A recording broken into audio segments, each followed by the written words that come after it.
Well, here we are, the end of 2022, and we've had over 10 million cases of COVID. The Australian Health Department, of course, stopped counting around September sometime because I think it was getting too embarrassing to admit that despite with over 20 million people being vaccinated, over half the country had caught COVID. Whatever happened to protecting you? Whatever happened to protecting you? But we don't want to talk about that anymore. We'll just pull it off the website and not discuss it. We'll not discuss it. And then we've got the excess deaths that Senator Babbitt talked about before. We had 8,706 extra deaths last year, despite the fact that New South Wales locked down for 3 months.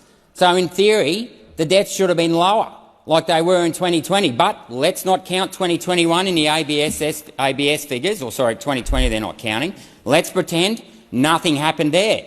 Almost 140,000 jab injuries. More than all the injuries reported from vaccines since 1971. More than all the injuries put together. You've got an injury rate that's 3 times higher, and yet the TGA don't want to look at the signal. The whole point of having a database where doctors report these injuries, where they tick the box suspected, and as the doctors say, they don't fill these forms out because they don't have the spare time. They don't have a lazy 20 or 30 minutes sitting around filling these forms out if someone fell off a bike. No, they're ticking these boxes because they believe that the vaccine caused the injury that they are reporting. And yet the TGA want to pretend that there's nothing to see here. And why wouldn't they? Because Professor Skerritt is head of an organisation that is funded by Big Pharma. That is funded by Big Pharma. Now, if you want to talk about a conflict of interest, that's it. That's it. And these guys have no idea what they are talking about. I asked Professor Brendan Murphy, who was the Chief Health Officer at the time, whether or not he'd actually read the non-clinical report into the Pfizer vaccine. Guess what? He hadn't read it. Despite that, he'd been saying for the last a couple of days earlier that the spike protein wasn't in the blood. Well, had he read the report, he would have known that they never even tested the spike protein. And they would have also known that when they did the animal trials, that the report said there was no difference in lung inflammation between the placebo group and the vaccinated group after 9 days. There was not one skerrick of evidence that showed that that vaccine was effective. But did anyone in this chamber right here, right now, actually read that report? I bet you not. But you all went out there and said it was safe and effective where you didn't have a clue what you were talking about. And shame on you, because the law in this country, in the Australian Immunisation Register says you cannot be coerced into taking a vaccine, number one, and number two is that you need to be properly informed about what is in the vaccine. Now, you've got to dig very far to get to the bottom of this stuff, but that spike protein in the vaccine isn't even the same as the spike protein in the virus. No, they've actually changed one of the nucleotides, and they've actually got a synthetic gene in the vaccine. They've added 70 adenine nucleotides to the poly-A tail, which is designed to make it last longer. It's designed to last longer. The mRNA in the trials was shown to last for up to 9 days. The lipids were shown to last at least 2 days, and they stopped the trials, despite the fact that it doubled. Yeah, listen to this, Senator Hanson-Young. Despite the fact that the concentration of the lipids that are cationic were doubled in the ovaries from day 1 to day 2. You know what they did? They stopped the trial. They stopped the trial and they went and told everyone that it just stays at the site of injection. Well, that was a blatant lie. If you want to talk about misinformation, go and check out page 44 of the Pfizer non-clinical trial report. It was released on the TGA FIO disclosure log 239-6. I've read it numerous times. And guess what? You should also read the top paragraph of page 8 that says that the study suggests that the spike protein can be either inserted into the membrane or secreted from the cell. Now, what does that tell you? I'll tell you what that tells you. It tells you that rather than actually killing the actual pathogen, which is what a normal vaccine would have done, this particular vaccine goes inside your cell, takes over the reproduction, the ribosomes, which is what produces the protein, and then starts producing more of the toxic substance. That is not the name of the game. You would want to actually kill the virus. You do not want to reproduce it.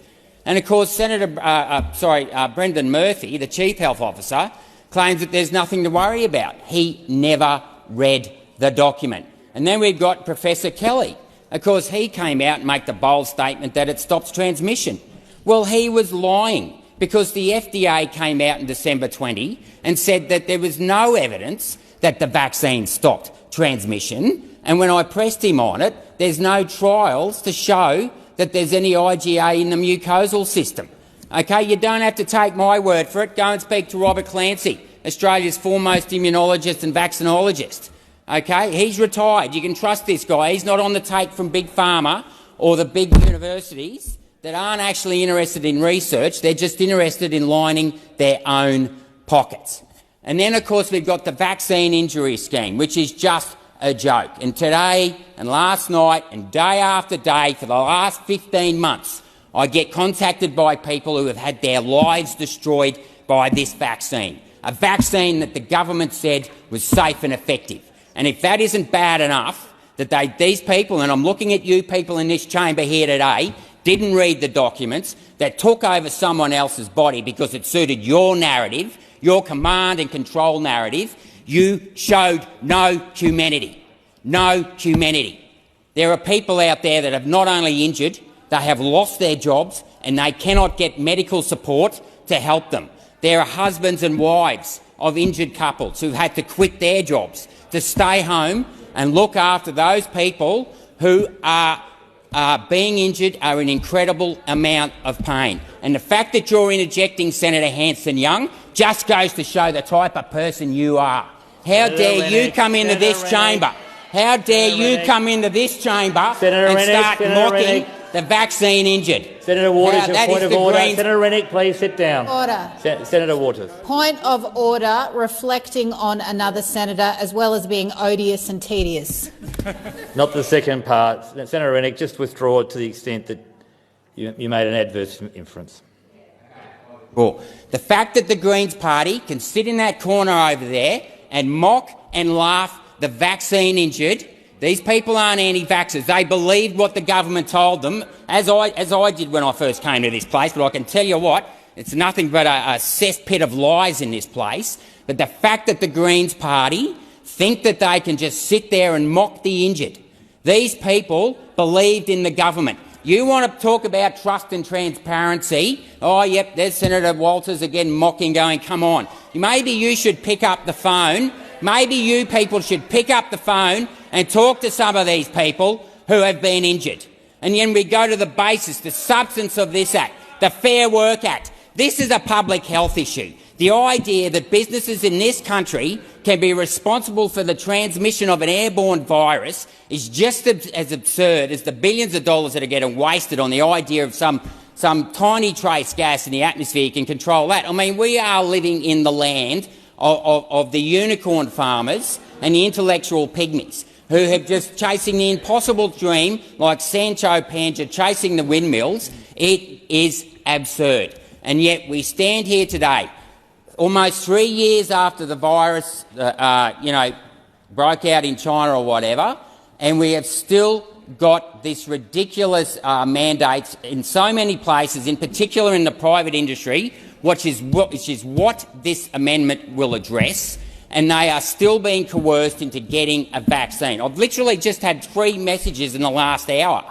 about people who are losing their jobs, not in the health sector, but in sectors that are outdoors, nothing to do. It is absurd. It is absurd. And it needs to stop, because the state of emergency, even at the state government level, has been retracted. And yet these people here today do not want to grant people their autonomous right to control what goes in their body. And I might remind members of the LNP that one of our values is the dignity and worth of every individual. You know, we don't believe in multi-patent bargaining because we recognise that every business is unique, and we think that, you know, the employer and employee should have the first right in deciding what's best for them. That is what we believe in empowering the individuals to make the decisions that, suit their needs the best, and only the individual or the parent of the child can make that decision. But what we've got here today is typical command and control. We've got the Labor Party and the Greens protecting their own narrative that the government can save us. Govern me harder, Daddy. That is what these people believe in. Senator Canavan. Sorry. Senator Hanson-Young. I move that the question be put and stop this rubbish. I'm going to put the question that the question be put. Those for the question say aye. Aye. Against no. I think the ayes have it. Is division required? Division is required. Bring the bells.